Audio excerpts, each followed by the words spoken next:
तर विद्यार्थी मित्र हो, आज आपण सामाजिक संरचनेचा एक घटक म्हणून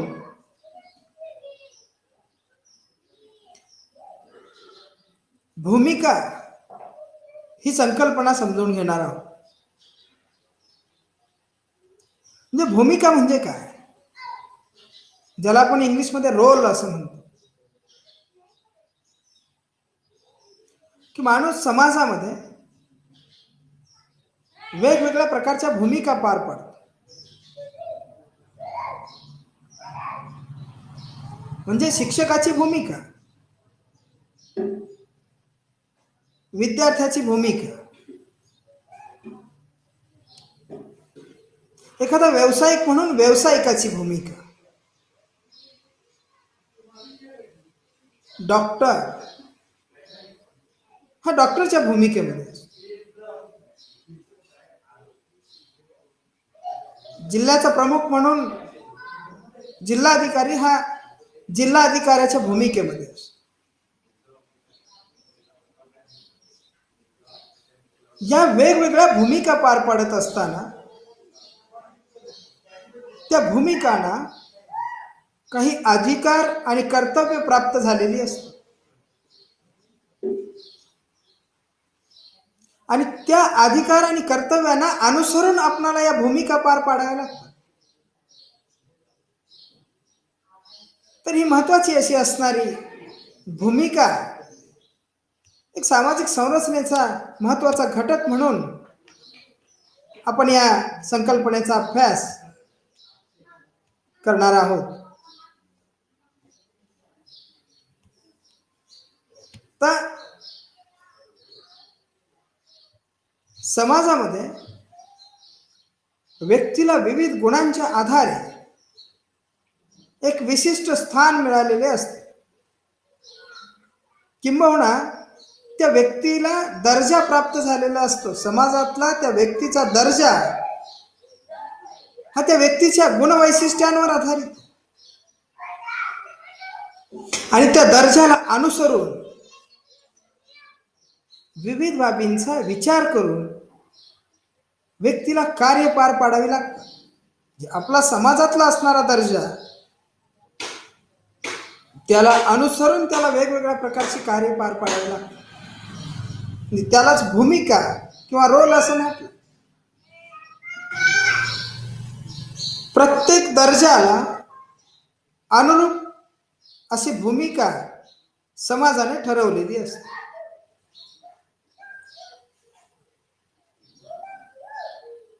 या भूमिका दर्जाला अनुरूप अशा प्रकारच्या असतात. उदाहरणार्थ, लोकप्रतिनिधींनी विकासात्मक कार्य करावे, शिक्षकांनी अध्यापन करावे, विद्यार्थी हा एक दर्जा आहे आणि हा दर्जा असणाऱ्या व्यक्तीने जे वर्गात हजर राहावे, गृहपाठ करणे, शैक्षणिक गुणवत्ता वाढीसाठी भरपूर वेळ देणे इत्यादी वर्तन अपेक्षित आहे. आणि हे वर्तन म्हणजे त्या व्यक्तीची अथवा विद्यार्थ्याची भूमिका.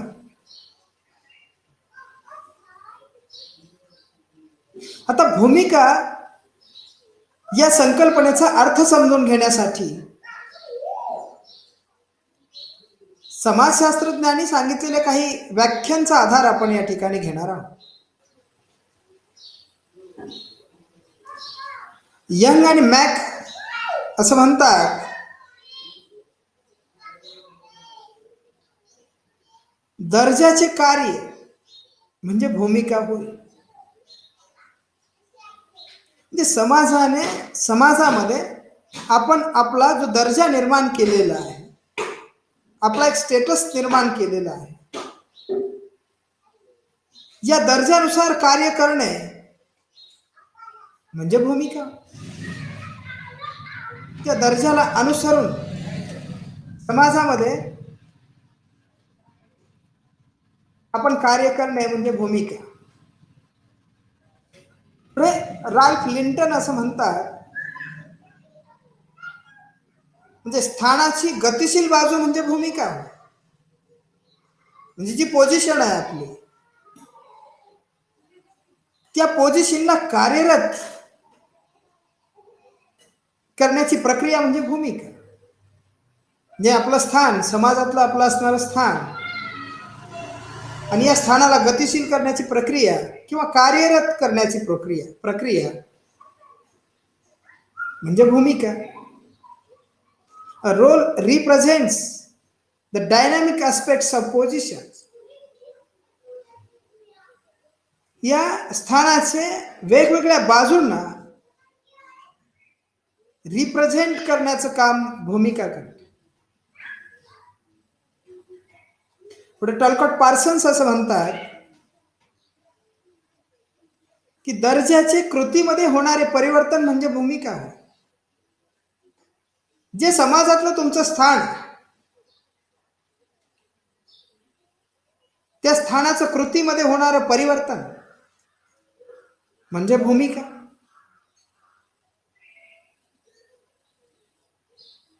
म्हणजे शिक्षक हे माझं स्थान आहे, ही माझी पोझिशन आहे, आणि या पोझिशनला मी कार्यरत करणे म्हणजे ती माझी शिक्षकाची भूमिका.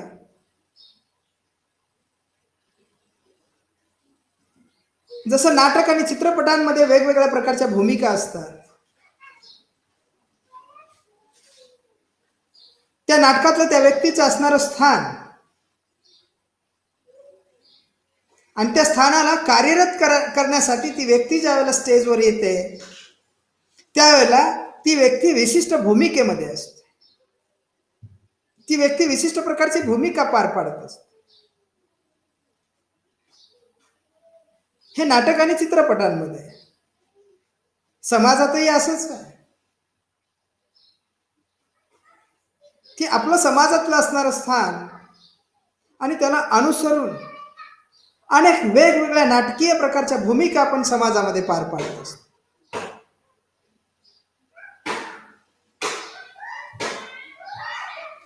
म्हणजे टॉलकॉट पार्सन्स असं म्हणतात की the role is status translated into action. म्हणजे या दर्जाचं कृतीमध्ये परिवर्तन किंवा रूपांतर म्हणजे भूमिका. या व्याख्येतून भूमिका कशाला म्हणावं किंवा रोल कशाला म्हणावं याचा अर्थ जाणून घेण्याचा आपण प्रयत्न केला. पण विशिष्ट दर्जावर असलेल्या व्यक्तीकडून समाजाने अपेक्षिलेले वर्तन म्हणजे भूमिका. आता डॉक्टर हे तिचं पोझिशन आहे, हे स्थान आहे, आणि या खुर्चीवर बसल्यानंतर, या स्थानावर असल्यावर समाजानं त्याचे एक विशिष्ट वर्तनाची अपेक्षा केली आहे डॉक्टरकडून, आणि हे अपेक्षा केलेलं जे वर्तन आहे, या वर्तनाला आपण त्याची भूमिका असं म्हणतो.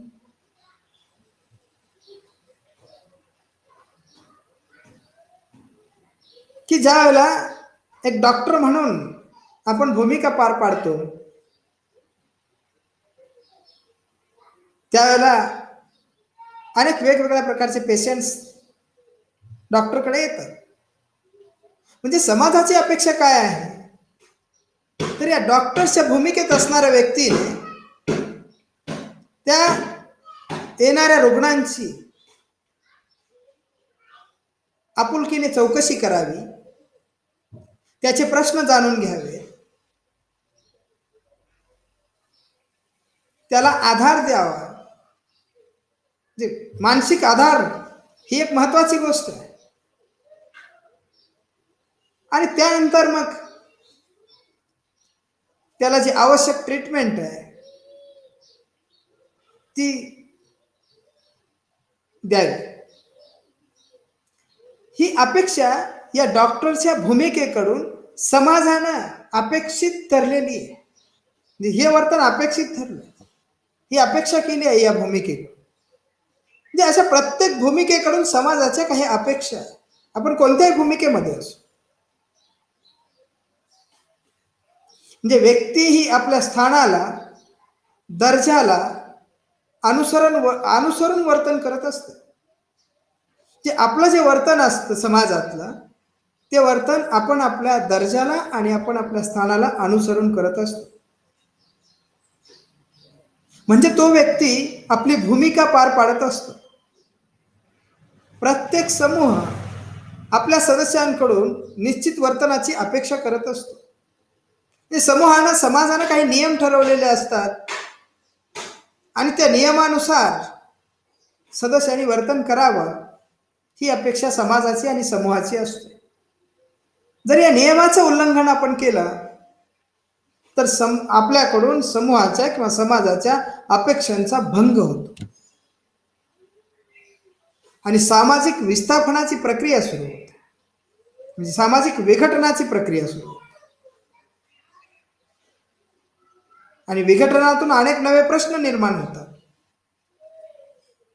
म्हणजे आपण कशा पद्धतीनं समाजामध्ये भूमिका पार पाडतो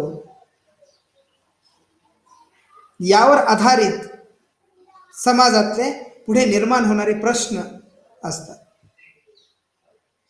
एखाद्या विशिष्ट समूहाचा सदस्य असणे म्हणजे काही निश्चित विशेषाधिकार आणि कर्तव्य प्राप्त करणे होय. आपण एखाद्या विशिष्ट समूहाचा सदस्य असणे म्हणजे काही विशेष अधिकार आणि कर्तव्य प्राप्त झालेली असतात. उदाहरणार्थ कुटुंब आहे आणि या कुटुंबाचा एक प्रमुख असतो. एक व्यक्ती कुटुंब प्रमुख म्हणून कार्य करत असतो. तर या कुटुंब प्रमुखाला काही विशेष अधिकार मिळालेले असतात आणि काही कर्तव्यही असतात. त्या कुटुंबाला पुढे घेऊन जाणे, त्या कुटुंबाची प्रगती करणे, कुटुंबातील इतर सदस्यांच्या गरजा पूर्ण करणे हे कर्तव्य आहे आणि गरजा पूर्ण करण्यासाठी सहकार्य करणे हे कुटुंब प्रमुखाचं कर्तव्य आहे. पण याचबरोबर कुटुंबातल्या इतर सदस्यांना काही कामे सांगण्याचा विशेष अधिकारही कुटुंब प्रमुखाला निर्माण झालेला असतो. म्हणजे कुटुंब प्रमुखाची भूमिका, अशा समाजामध्ये बहुविध भूमिका आपण पार पाडतो आणि या भूमिकांना विशेष अधिकार आणि कर्तव्य प्राप्त झालेली असते. आपल्या समूहाप्रती असलेली व्यक्तीची कर्तव्य म्हणजे ती त्या व्यक्तीची भूमिका होय. आता या भूमिकेची काही वैशिष्ट्ये, त्यात भूमिका निभावणे म्हणजे रोल प्लेइंग ज्याला आपण म्हणतो, समाजातील प्रत्येक व्यक्ती आपापल्या दर्जानुसार भूमिका निभावत असते किंवा निभावण्याचा प्रयत्न करत असते. त्याला भूमिका निभावणे असे म्हणतो की आपल्या दर्जानुसार आपली भूमिका समाजामध्ये आपण पार पाडत असतो. म्हणजे आईची भूमिका आहे, वडिलांची भूमिका आहे, भावाची भूमिका आहे, बहिणीची भूमिका आहे, मामा आहे. म्हणजे अनेक या नातेदारी पद्धतीतून निर्माण झालेल्या भूमिका, या सर्व भूमिका निभावण्याचा जो प्रयत्न आपण करत असतो त्याला आपण रोल प्लेइंग असं म्हणतो. म्हणजे भूमिका निभावणे आणि या भूमिका आपण समाजामध्ये पार पाडतो, निभावतो. उदाहरणार्थ पोलीस हा शांतता व सुव्यवस्था राखण्याची भूमिका निभावत असतो समाजामध्ये. ही कायद्यानं निर्माण झालेली जी ही व्यवस्था, या व्यवस्थेमध्ये पोलीस हा एक घटक आहे आणि तो समाजाची शांतता व सुव्यवस्था राखण्यासाठी आपली भूमिका पार पाडत असतो. पुढे मल्टिपल रोल म्हणजे विविध भूमिका, वेगवेगळ्या भूमिका आपण कशा पार पाडतो. म्हणजे एक व्यक्तीला एकाच वेळी विविध भूमिका पार पाडाव्या लागतात. त्या व्यक्तीला वेगवेगळ्या भूमिकेमध्ये आपलं रूपांतरण करावं लागतं.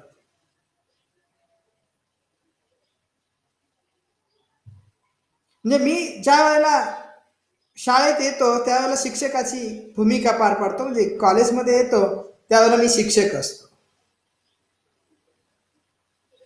घरी गेल्यानंतर वडील, भाऊ, मुलगा इत्यादी बहुविध भूमिका मला पार पाडाव्या लागतात.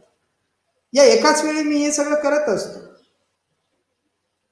म्हणजे याला मल्टिपल रोल असं म्हटलं की बहुविध भूमिका. पुढे भूमिका वर्तन म्हणजे रोल बिहेवियर. भूमिका निभावणाऱ्या व्यक्तीच्या वर्तनाचा निर्देश करण्यासाठी भूमिका वर्तन ही संज्ञा वापरली जाते.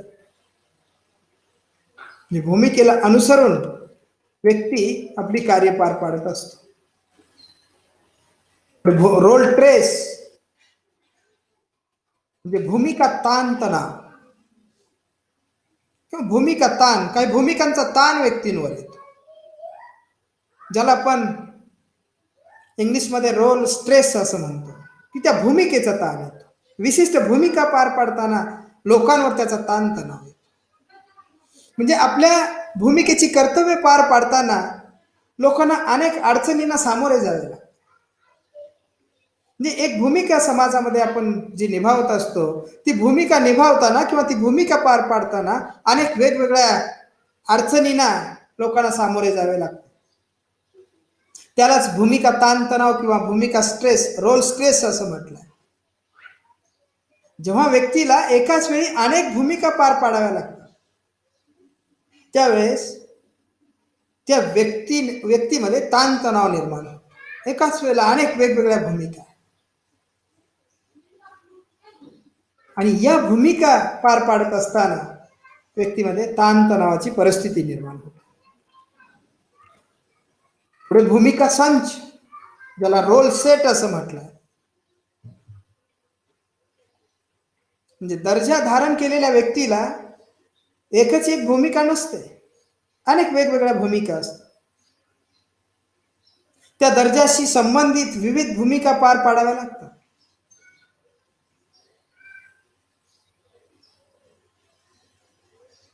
म्हणजे उदाहरणार्थ पती हा वडील, मुलगा, कर्मचारी, पालक इत्यादी असतो. म्हणजे घरात गेल्यानंतर तो वडील असतो, कुणाचा मुलगा असतो, एखादा कर्मचारी असतो आणि पालकही असतो. अशा प्रकारे त्या व्यक्तीचा भूमिका या अनेक भूमिकांचा संच असतो. जिथे व्यक्तीच्या ज्या भूमिका आहेत त्या अनेक भूमिकांचा संच असतो, ज्याला रोल सेट असं म्हणतात. आणि त्यातील भूमिका पार पाडताना अनेक तडजोडी कराव्या लागतात.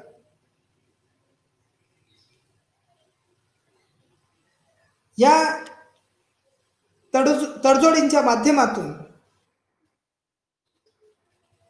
व्यक्ती समाजामध्ये या वेगवेगळ्या भूमिका पार पाडत असतो.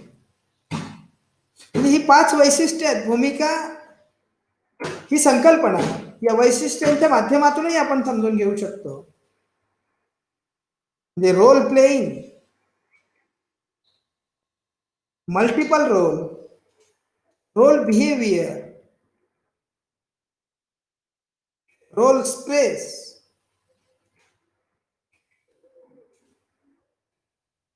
आणि रोल सेट हे भूमिकांचा संच.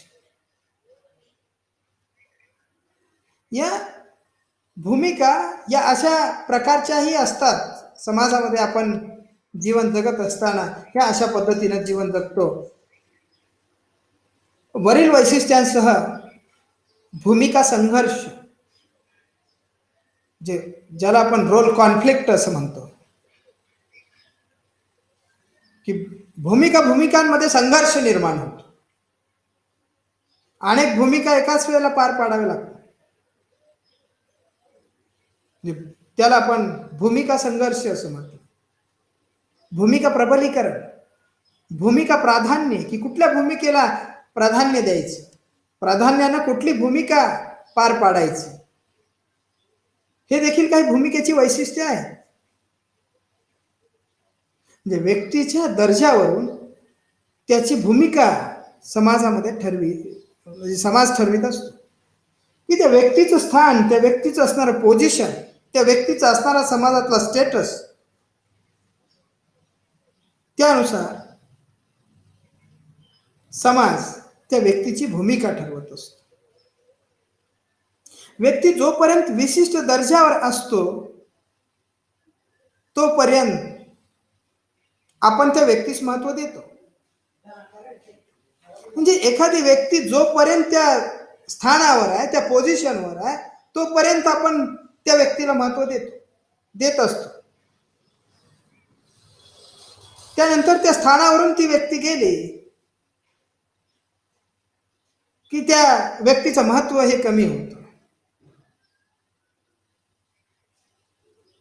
उदाहरणार्थ तहसीलदार. आणि तहसीलदार जोपर्यंत त्या खुर्चीवर आहे, जोपर्यंत तहसीलदाराच्या स्थानावर आहे, या पदावर आहे, तोपर्यंत आपण त्यांना किंमत देतो, त्याला महत्व देतो. पण या पदावरून गेल्यानंतर, या स्थानावरून ते रिटायर झाल्यानंतर त्या व्यक्तीचं समाजातलं असणारं महत्व हे हळूहळू कमी होतं. म्हणजे आधुनिक समाजात स्तरीकरण, ज्याला आपण स्ट्रॅटिफिकेशन असं म्हणतो, म्हणजे स्तरीकरण हे दर्जा व भूमिका यांच्या वर्तनावर परिणाम करत असतं. म्हणजे समाजातलं जे स्तरीकरण आहे, हे स्तरीकरण व्यक्तीच्या दर्जा आणि भूमिका यांच्यावर परिणाम करत असतं. दर्जा आणि भूमिका यांचा संबंध समाजाच्या दृष्टीनं अत्यंत महत्वाचा समजला जातो. म्हणजे हे एकमेकांना जोडून आहे. त्या व्यक्तीचं समाजातलं असणारं स्थान आणि त्या व्यक्तीनं निभावलेली भूमिका, या दोन्ही गोष्टी, या दोन्ही संकल्पना